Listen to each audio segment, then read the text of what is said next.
Federation কাপের high voltage ফাইনালে কাল ঢাকা আবাহনীর বিপক্ষে লড়বে বসুন্ধরা কিংস। বর্তমান চ্যাম্পিয়নদের সামনে লড়াইটা শিরোপা ধরে রাখার। এদিকে মারুফুল হকের ঢাকা আবাহনী ছক কষছে কিংসকে হারানোর। ময়মনসিংহের রফিক উদ্দিন ভুইয়া স্টেডিয়ামে ম্যাচটি শুরু হবে দুপুর 3:45-টায়।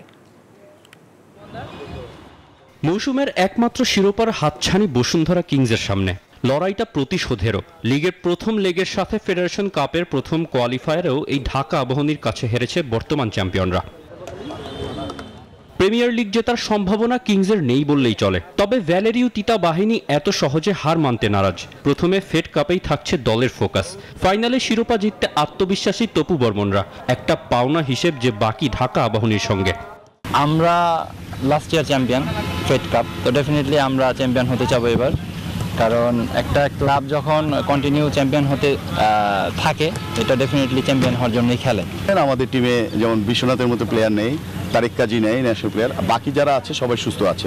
এদিকে কোচ মারুফুল হকের আবাহনী দারুণ ফুটবল উপহার দিয়েছে মৌসুম জুড়ে। গোলপোস্টের সামনে অটল মিতুল মার্মা, মাঝমাঠে হৃদয় শাকিলের সঙ্গে ফরওয়ার্ডে ইমন, সুমন ও ইব্রাহিমের বোঝাপড়াও ভালো।